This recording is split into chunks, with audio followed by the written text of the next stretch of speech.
जंगल में रानू चिड़िया अपनी बेटी छुटकी चिड़िया के साथ खुशी से रहा करती है। उसी जंगल में और भी तरह तरह के पक्षियाँ अपने लिए मजबूत घर बनाकर रहते थे। उसी जंगल में गोरी कौवी अपने माँ के साथ रहती थी। वो दोनों बहुत ही धनवान थे।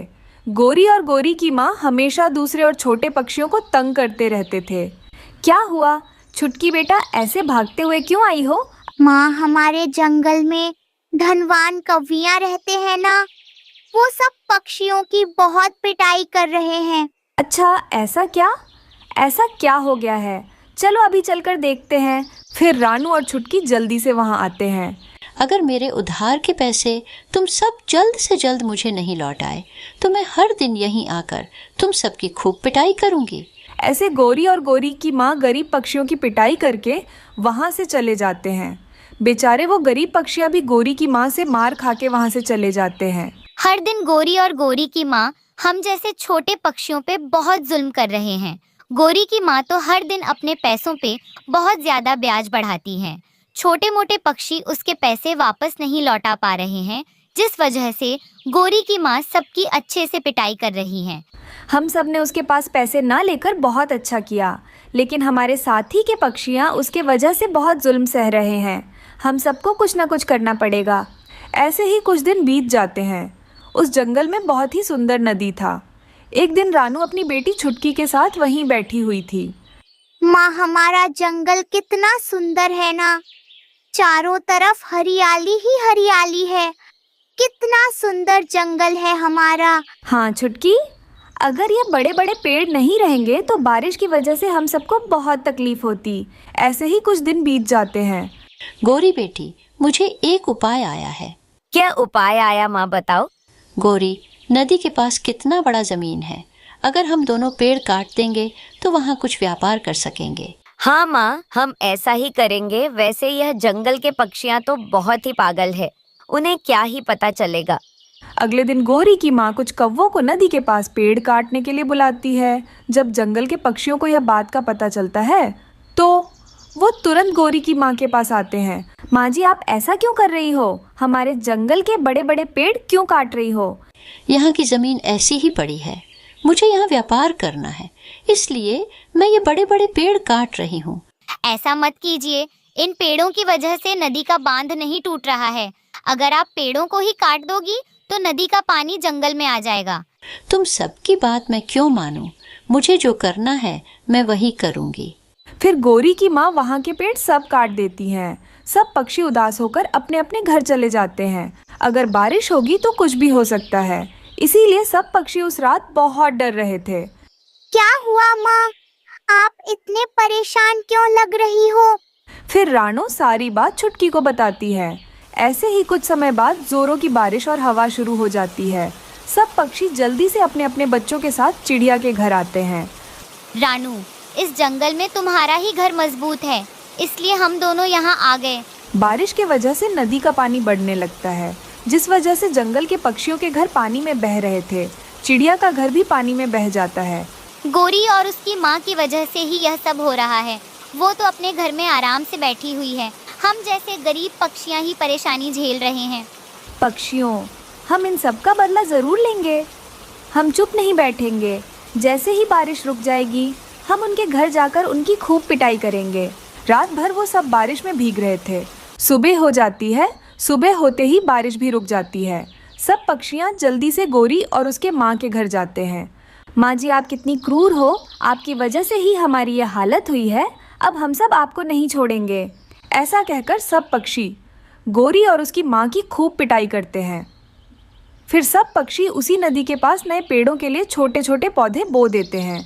फिर सब पक्षियाँ अपने अपने लिए मजबूत घर बना लेते हैं और अपने बच्चों के साथ खुशी खुशी से रहने लगते हैं। तोते भाई, इस जंगल में लगता है नए हो। पहले तो कभी नहीं देखा मैंने आपको। हाँ, मैं आज ही आया हूँ अपने परिवार के साथ इस जंगल में। बस मुझे जल्द से जल्द अपना घोंसला बनाना है। घोंसला? अरे रे, कालू के होते हुए तुम घोंसले में क्यों रहोगे? मेरे पास अपना घर है, तुम मेरा घर किराए पर ले सकते हो। पर मैं गरीब तोता हूँ, मैं इतने पैसे नहीं दे सकता कि मैं तुम्हारा घर किराए पर ले लूँ। ना जाने सब पक्षी किराए का सुनकर इतना क्यों डरते हैं। तोते, तुम मेरे घर का किराया सुनकर बिल्कुल हैरान रह जाओगे। और हाँ, तुम बहुत ज्यादा खुश भी हो जाओगे। अच्छा तो फिर मुझे भी बता दो, आखिर कितने हजार है तुम्हारे घर का किराया? तोते 1000 नहीं बल्कि सिर्फ 100 रुपये है मेरे घर का किराया। क्या सिर्फ 100 रुपये? कालू कौवा तोते और उसके परिवार को लेकर अपने दूसरे वाले घर पर चला जाता है। इतना बड़ा घर कालू कौवे, तुम कहीं पागल तो नहीं हो जो इतना बड़ा घर सिर्फ 100 रुपये किराए पर दे रहे हो? या कहीं ऐसा तो नहीं कि इस घर में किसी चुड़ैल का साया हो? हाँ पति जी, ऐसा ही होगा, तभी तो यह घर इतने कम किराए में मिल रहा है। क्या हो गया है? तोते खुद भी डरते हो और अपनी पत्नी को भी डरा रहे हो। तुम्हें पता नहीं शायद कि मैं बहुत रहमदिल पक्षी हूं। मुझे इस तरह गरीब पक्षियों की मदद करने में बहुत आनंद मिलता है। वाह वाह, क्या बात है, तुम जैसे अच्छे कौवे बहुत कम नजर आते हैं आज के जमाने में। फिर तोता कालू का वो घर किराए पर ले लेता है। हो गया मेरा काम। आखिर मैंने इस पागल तोते को अपने जाल में फंसा ही लिया। कालू मिट्ठू तोते को अपना घर किराए पर देकर वहां से चला जाता है। कितना मजबूत और कितना अच्छा घर है पति जी, अब तो हम हमेशा इसी घर में रहेंगे।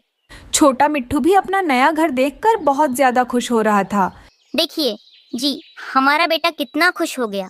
कौवे ने हमें बहुत बड़ी खुशी दी है, वरना हम गरीब पक्षी इस बड़े घर में रहने का बस सोच ही सकते थे। फिर वो तोते का परिवार बड़े आराम से कालू के घर में रह रहा था। फिर ऐसे ही पूरा 1 महीना गुजर जाता है। एक दिन कालू कौवा कालिया कौवे को लेकर तोते के घर पर आ जाता है और कालिया कौवा कोई मामूली नहीं बल्कि जंगल का मुखिया था। चलो तोते, महीना पूरा हो गया, जल्दी से मेरा किराया दो। तुमने यहाँ आने की क्यों सहमत की? मैं बस तुम्हें किराया देने आ ही रहा था। अच्छा वैसे कालू, तुम किराया लेने आए हो ना, तो जंगल के मुखिया को क्यों लाए हो? चलो चलो, जल्दी से कालू का किराया दो। हाँ हाँ, मैं अभी 100 रुपये ला कर देता हूँ। क्या 100 रुपये? ये क्या बोल रहे हो? पागल समझा है मुझे, जो मैं इतना बड़ा और इतना अच्छा घर तुम्हें 100 रुपये किराए पर दे दूंगा। फटाफट मेरे 10,000 दो किराए के, वरना अच्छा नहीं होगा। जल्दी करो तोते, वरना डंडे से मार मार कर तुम्हारी कमर तोड़ दूंगा। पति जी, 10,000 कहाँ से लाएंगे हम इतने पैसे? मैं मानती हूँ ये घर अच्छा है, पर 10,000 तो इस घर का किराया नहीं हो सकता। मुखिया जी, ये तोती बहुत बोल रही हैं। एक काम करो, इसके बच्चे को ही उठा लो।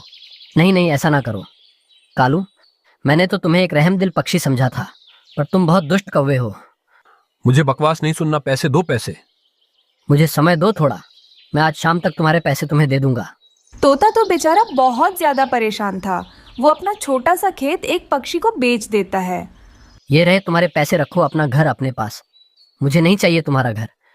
मेरे पापा को लूटा है ना, देखना इसकी सजा जरूर मिलेगी तुम्हें। तोता बेचारा अपने परिवार को लेकर वापस उस जंगल को छोड़कर चला जाता है। बेचारा तोता अपने खेत से भी गया और मेरे घर से भी। तोते के साथ गेम खेलने में मजा आया। ये लो कालिया, तुम्हारे पैसे। इसी तरह पक्षियों को बेवकूफ बना बनाकर हम बहुत ज्यादा अमीर हो जाएंगे। फिर 1 हफ्ते के बाद रानो चिड़िया अपनी बेटी छुटकी चिड़िया के साथ उस जंगल में आती है। मिल गया मुझे नया शिकार। कालू भागा भागा चिड़िया के पास जाता है। कौवे भैया, क्या इस जंगल में मुझे छोटी सी झोपड़ी किराए पर मिल सकती है? नहीं, मैं तुम्हें झोपड़ी में रहने नहीं दूंगा। चिड़िया बहन, मेरा बड़ा घर किराए पर ले सकती हो। पर कौवे भैया, मेरे हालात अच्छे नहीं, मैं आपका बड़ा घर किराए पर नहीं ले सकती। अरे पहले किराया तो सुन लो। मेरे घर का किराया सिर्फ 100 रुपये है।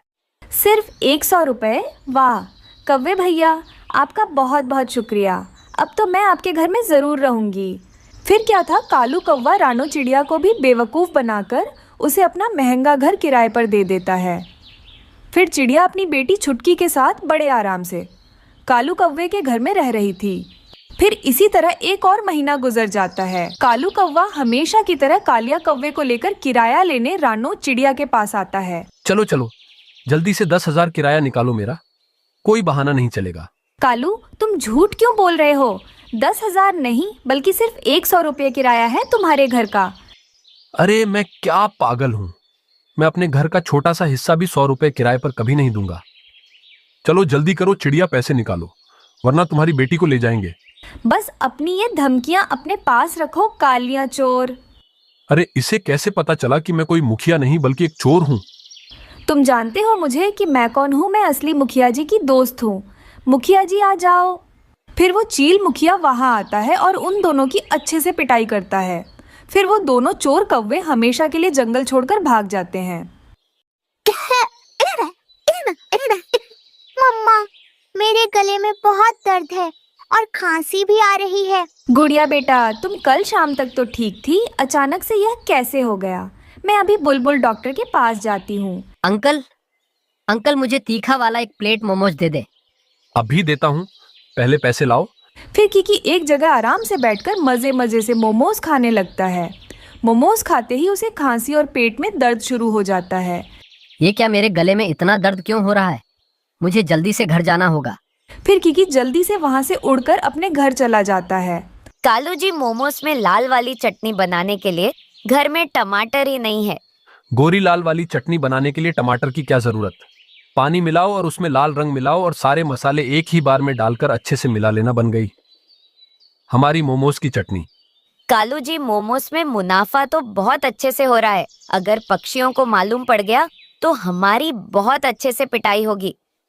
गोरी, किसी को क्या मालूम पड़ेगा? हम लाल वाली चटनी रंगों से बनाते हैं। माँ, मेरे गले में बहुत दर्द हो रहा है। मैंने कालू अंकल से एक प्लेट मोमोज खाई, तब से मुझे गले में दर्द हो रहा है। पति जी, मैंने आपसे पहले भी कहा था, उस कालू के मोमोज में कुछ तो गड़बड़ है। उसे खाते ही सब छोटे पक्षी बीमार पड़ रहे हैं। अगर आप सबने आपके बच्चों का ख्याल रखना है तो ध्यान रखना होगा उन कौवों पर कि वह क्या कर रहे हैं। मैं अभी बुलबुल के पास जाता हूँ और किकी के गले के लिए दवा ले आता हूँ। कबूतर बुलबुल के पास जा ही रहा था, उसे रास्ते में चिड़िया मिल जाती है। चिड़िया बहन, तुम कहाँ जा रही हो? या बताऊं? कबूतर भैया, मेरी गुड़िया के गले में बहुत दर्द है। चिड़िया बहन, मेरे बेटे किकी के गले में भी बहुत दर्द हो रहा है। उसने कालू के मोमोज के ठेले पर मोमोज खरीद कर खाया था। हाँ, याद आया, कल मेरी बेटी गुड़िया ने भी मोमोज खाया उस कालू कौवे से खरीद के। इसका मतलब वो कौवे कुछ मोमोज में मिलावट कर रहे हैं, इसीलिए सबके गले में दर्द हो रहा है। चिड़िया, हम दोनों को बुलबुल के पास जाना चाहिए। तोता अपने बेटे छोटे मिट्ठू को लेकर पहले से बुलबुल के पास आया हुआ था। नहीं नहीं, मुझे टीका नहीं लगवाना पापा, मुझे टीका नहीं लगवाना, प्लीज पापा। बेटा, तुम रात भर गले के दर्द से सो नहीं पाए, टीका लोगे तभी तो ठीक होगा ना। मिट्ठू, क्या तुम्हारे बेटे के गले में भी दर्द हो रहा है? हाँ दोस्तों, पता नहीं उन दुष्ट कौवों ने मोमोज में क्या मिलावट की। मोमोज खाते ही मेरे बेटे के गले में दर्द शुरू हो गया। अगर आप सबने आपके बच्चों का ख्याल रखना है तो ध्यान रखना होगा उन कौवों पर कि वह क्या कर रहे हैं।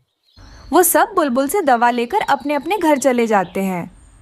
कालू, मेरे सुंदर पति कालू, अगर ऐसे ही चलता रहा तो मैं बहुत जल्द सोने का हार लूंगी। मैं जाकर मोमोज तैयार करता हूँ और तुम केमिकल वाले रंग से चटनी बना दो। कबूतर भैया, आप कालू के मोमोज के ठेले के पास जाकर छुप जाना और उन पर ध्यान रखना। तब तक बाकी जंगल के पक्षियों को बुलाकर लाती हूँ। अगर वो कौवे कुछ गलत करते हुए पकड़े गए तो हम सब उन्हें जंगल से निकाल देंगे। फिर कबूतर कौवों के आने से पहले ही पौधों में जाकर छिप जाता है। थोड़ी देर बाद कौवे भी अपने ठेले के पास आ जाते हैं और आपस में बातें करने लगते हैं। गोरी, ये सब मेरे मामा जी का कमाल है, जिसने हमें केमिकल वाली लाल चटनी बनाने का तरीका बता दिया। उनकी बातें कबूतर पीछे से सुन रहा था। अच्छा, तो ये बात है। कालू, वो रंग की बोतल कहाँ है? जल्दी से दे दीजिए ताकि मैं चटनी बना सकूं। तभी कबूतर पौधों में से आकर गोरी से केमिकल वाली बोतल छीन लेता है। दुष्ट कौवो, तुम दोनों हमारे बच्चों की जिंदगियों से खेल रहे हो।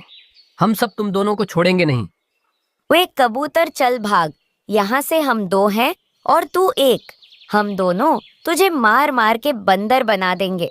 चिड़िया भी वहाँ पर अपनी सारे दोस्तों को लेकर वहाँ पहुँच जाती है।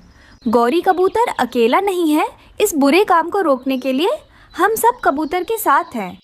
भागो गोरी, जल्दी से यहाँ से भागो। कौवा और कौवी वहाँ से भागने लगते हैं, मगर पक्षियाँ उन्हें पकड़कर उनकी खूब पिटाई करते हैं और उन दोनों को उस जंगल से भगा देते हैं। ऐसे कौवों को उनकी बुरे कामों की सजा मिलती है। जंगल में रानू चिड़िया तरह तरह के मिट्टी के मटके बनाती थी और उन्हें बेचकर अच्छे खासे पैसे कमाती थी। रानू की बेटी गुड़िया भी अपनी माँ की कभी कभी मदद कर दिया करती थी। गुड़िया बेटी, गर्मी का मौसम आ गया है, हमें और भी ज्यादा मटके बनाने होंगे। इसी समय में मटके अच्छे बिकते हैं।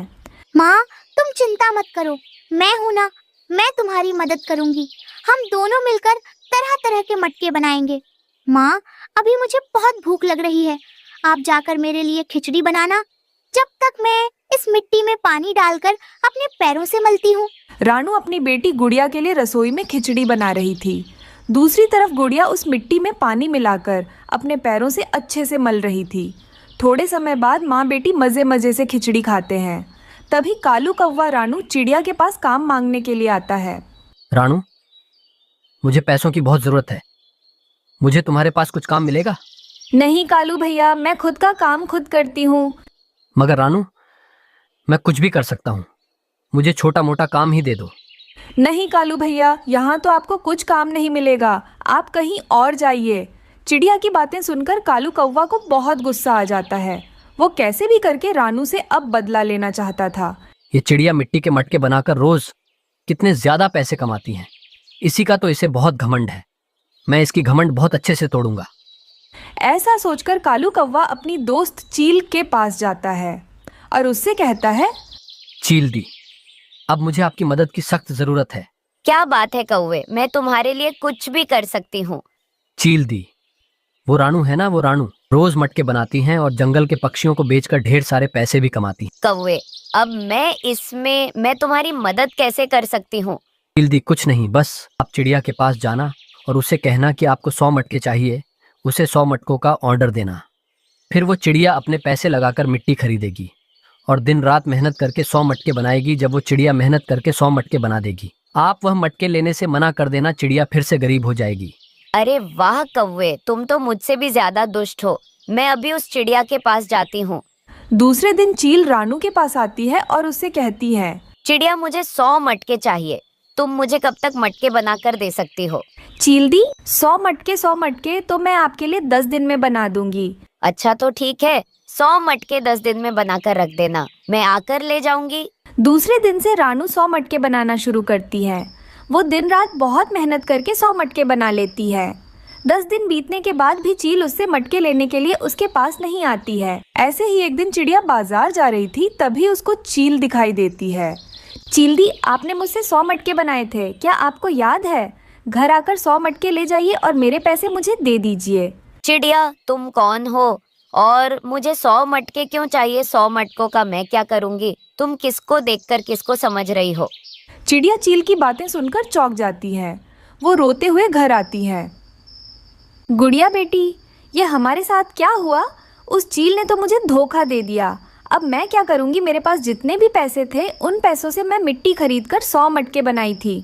अब मेरे पास कुछ पैसे बचे ही नहीं। माँ, मेरे पास एक उपाय है। क्यों ना आप उन मटकों से मटका घर बनाओ। गर्मी का मौसम है, मटका घर अंदर से बहुत ठंडा रहेगा। गरीब पक्षियाँ हमारे पास मटका घर खरीदने के लिए जरूर आएंगे।